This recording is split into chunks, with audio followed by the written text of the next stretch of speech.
I don't want to take the time from the audience, but allow me to ask just one very brief question, because it comes from our work here when we're doing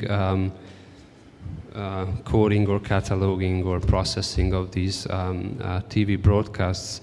We are in a way bound by some archival standards and prescriptions, but on the other hand, we like to be an innovative archive and try to get rid of these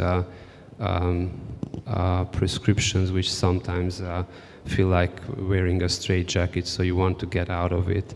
And we try to, on these occasions, we try to think with the head of the researcher, the user who is trying to use these documents. And you have presented archival material in very different ways. You made references to the archives as being, in one case, not a static place. Then I was trying to collect some references to the archive as such, archives as silent places or archives with political power. So my question is basically, to cut it short, and sometimes archives are not there and you find them by accident, and sometimes they're there but not accessible. So but when it's there, when it's in your hands, what actually are you expecting from getting from this archive?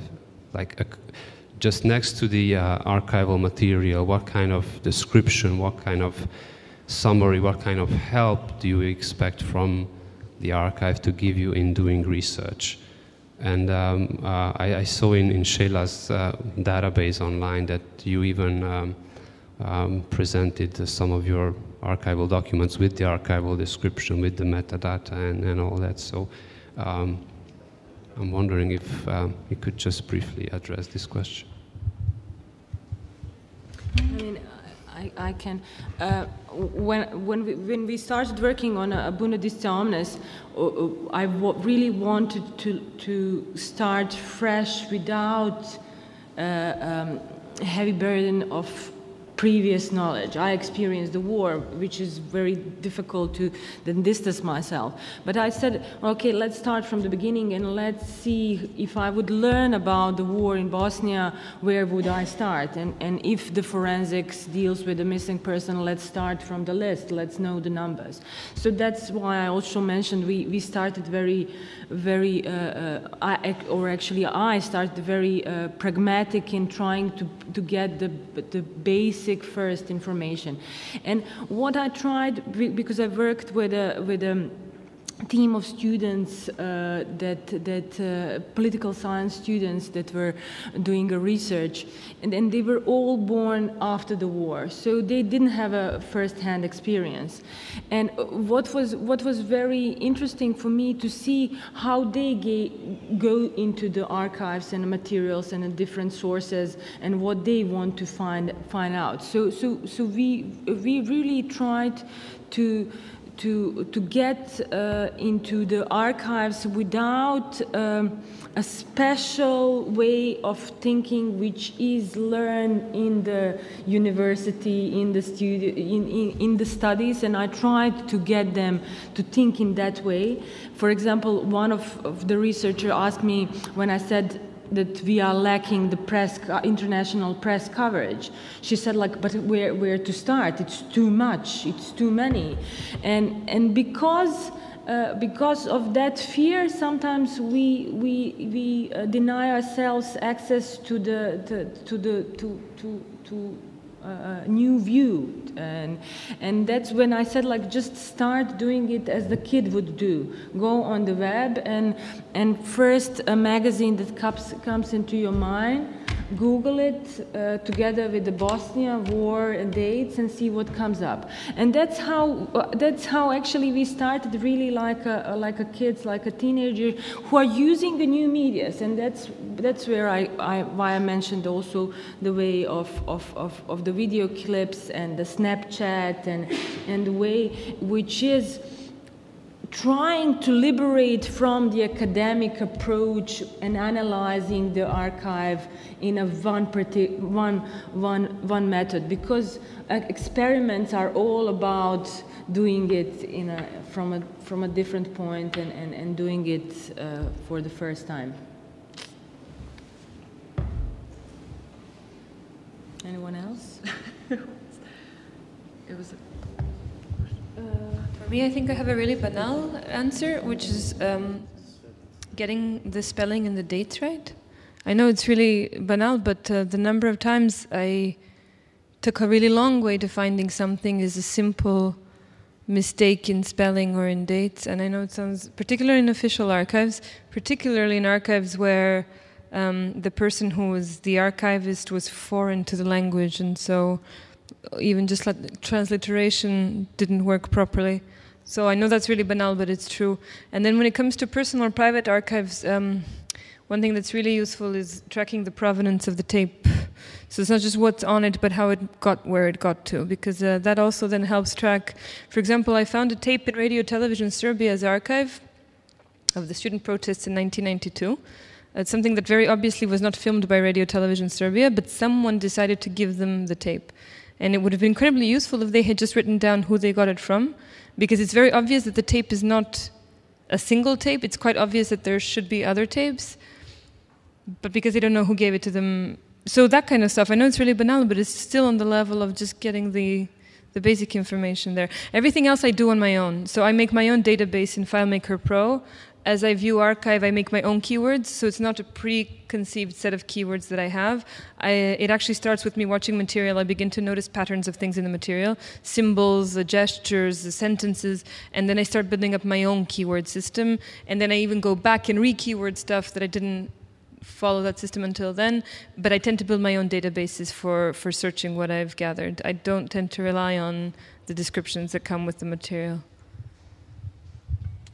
Thank you. This work, okay. Yeah. Yeah. Well, for me, I have to say, I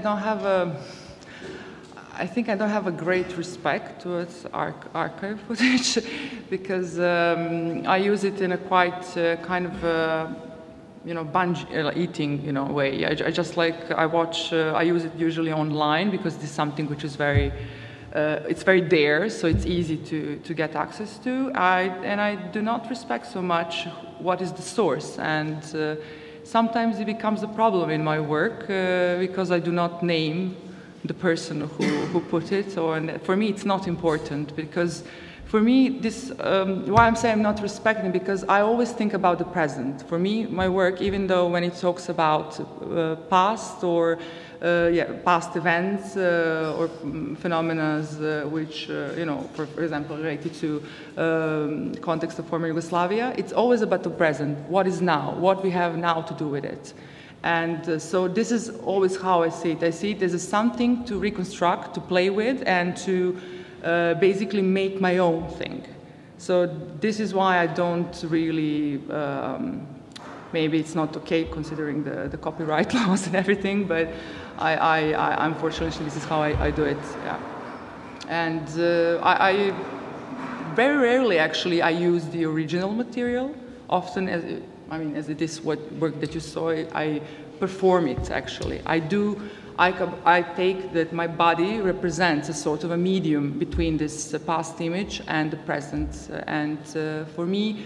This is the important moment, my body. Like it's a statement, it's a kind of trace of the past, but at the same way, I'm sort of violated by that past, because I become the instrument of this kind of, this historical narration that I do, act.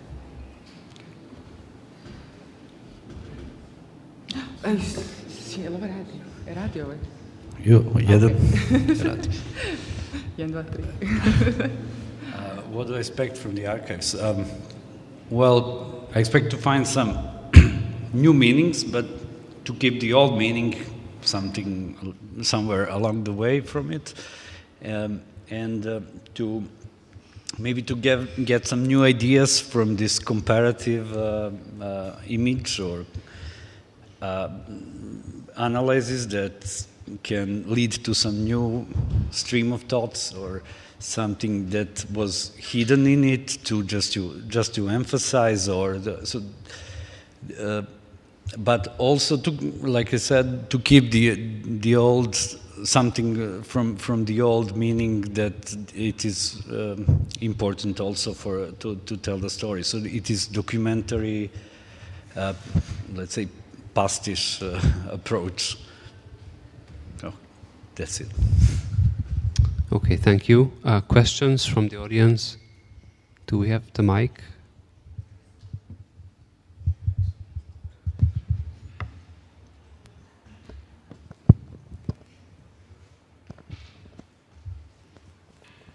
Yes, I have a question to Sheila.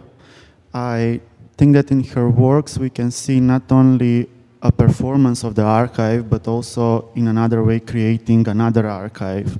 And in this way, your work becomes knowledge creating in a way, allowing people, different people, to participate with their footages or with their giving informations.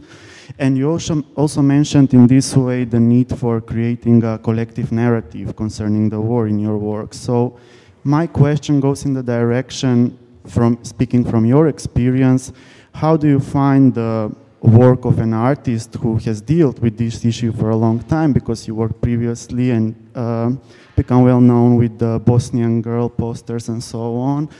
How do you feel, what is, for example, is there a difference, if there is a difference between official historiography of some event and an artistic view of the same events? Because you're using, for example, the same sources, but there is still an impression in the public that this is an artwork and this is historiography, so this is an official story and this is practically simply a subjective view on some event. So my question in this way is how your work, what is your experience with it, what do you think, how your work contributed to the creation of this collective narrative that you're looking for in the work you presented?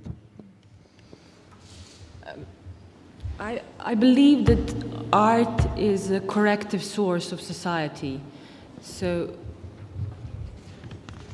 the artworks that most of us create should exist in a sphere where it's hard to predict how they will be read in the future. But they have to act parallelly to what is a present moment, as you said. So it's, I mean, I will relate to this present, past, and the future. For example, in the film, which I also used TV material. The film is called 1395 Days Without Red.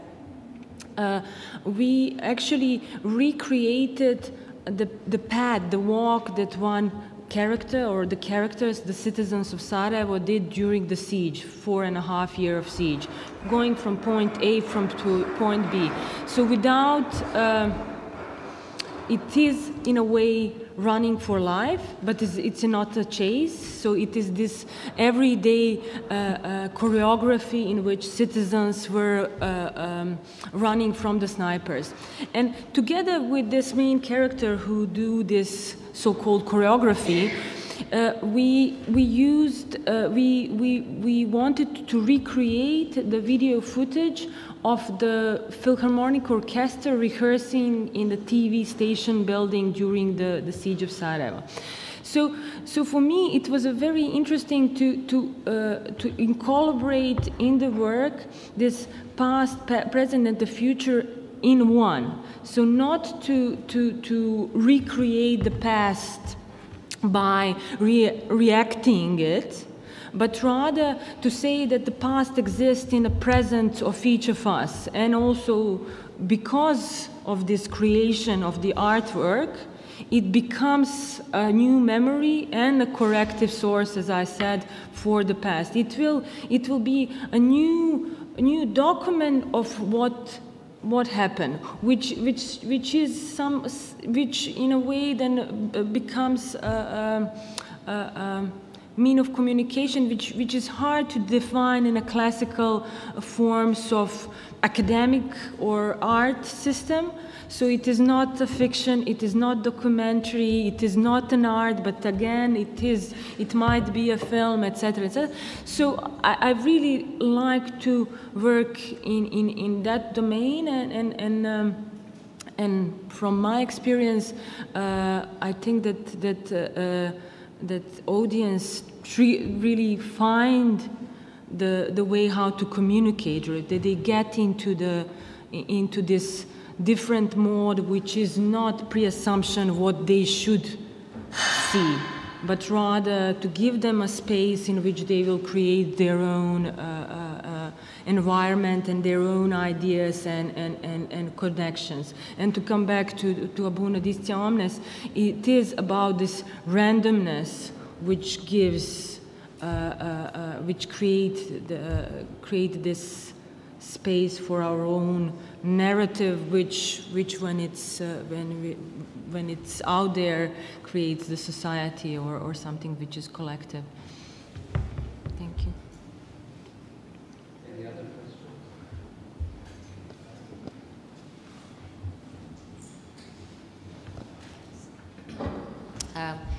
I'd like to connect my question to a couple of points that were made both during the presentations and now in the answer session.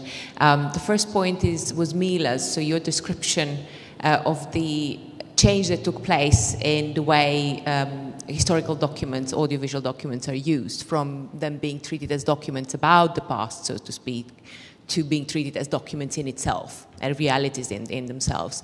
And then also, Shelia, your very nice discussion now, I feel, of the way you're trying to connect the past, the present, and memory somehow all in one in your work, rather than treating the past as a past or recreated, if, you know, this is my own sort of free word recap.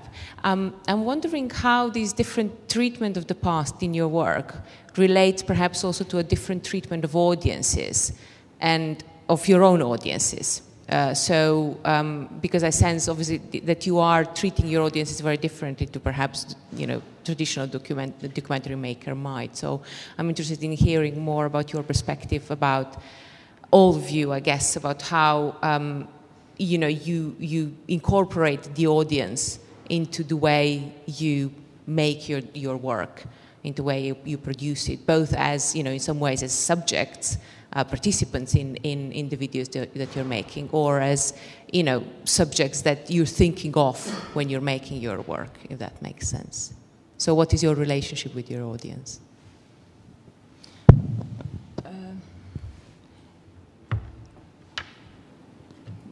Obviously, I think that every artist is a very selfish person being, because the need to express in a certain way comes from a very selfish emotion. But in the same time, it is the battle from this expressing and being very inner in your own thoughts. So you want to communicate, but in the same time, you first need to explain that to yourself. And obviously, once you have finished with explaining that to yourself, you think about, okay, now how does it really reflect with others and with the audience? And as I mentioned with the Abuna Distia Omnes, I think that we obviously we all have different perspectives. We share time and space, but our own point of views are so individual, and that also needs to go back and find the platforms on which we can agree. And that's, again, this time and space and these triggers in which emotion, no matter of the subject, as I said, you know, like in Bosnia, the Bosnian war is so present in the Abuna Distia Omnes. But I think after watching the clips and seeing wool knitted socks, everybody can relate to that, or a rainy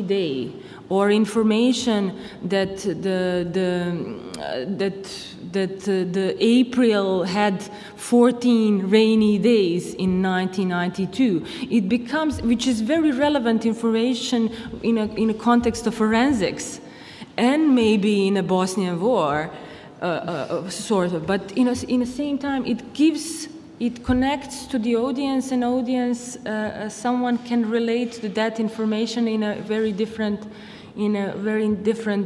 way. So to come back to your question,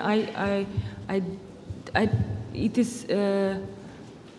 is a space in which I really like to see the different reaction from the audience, but the whole scenario which I create is very manipulative, because in Abuna Dis Omnes, the viewer steps alone in a metal box which is a mortuary fridge, which is cooled down on a certain temperature. There is only a sound of the ventilator and the image and the light that reflects and blah, blah, blah. So I create the atmosphere in which the senses are open, so the viewer can really abstract and see what I'm giving them.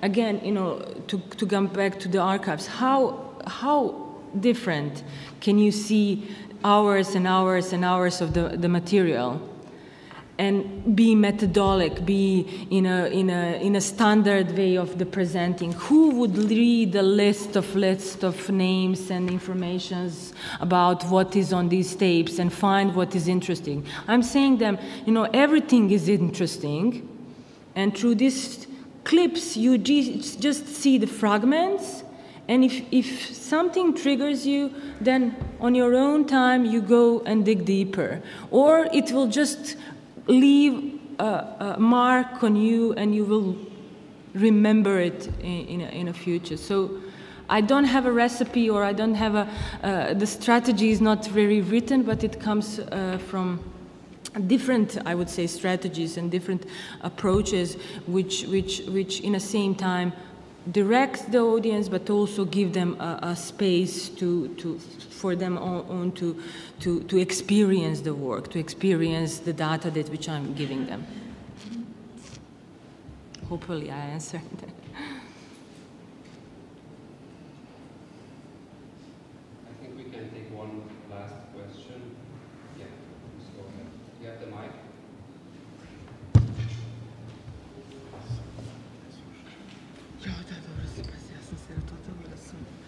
Thank you. It is more, I'm an art historian, so I would like to speak from this position.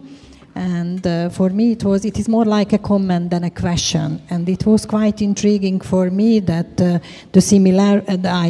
difference between Sheila's artistic attitude and Mila's, because it seems to me that while Sheila is more like working through the trauma which he went through, and this reminds me much more for the attitude of the first generation or second generation of artists who is dealt with the Holocaust, the Shoah, while for me, Mila is more like similar to the third generation of artists dealing with the Holocaust, who would like to, can allow even to use very creatively and involve the audience, and even use the attitude of humor and falseness and fictions.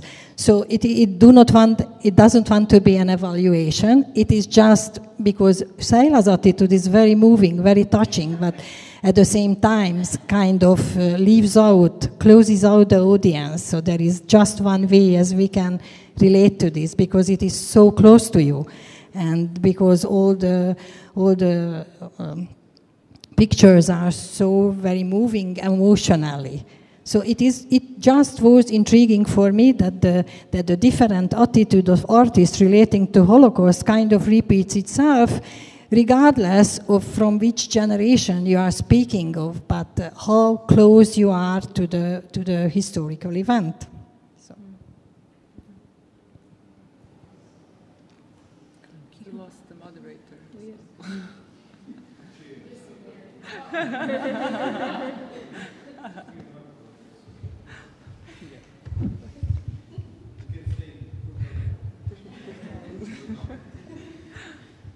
It was a comment. A comment, okay.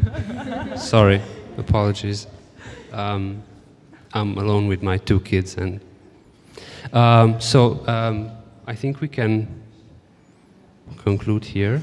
And while we are uploading the film or transferring to some device, then we can have a very short coffee break, and then see you back in 5-10 minutes, no more. And thank you very much for your presentations.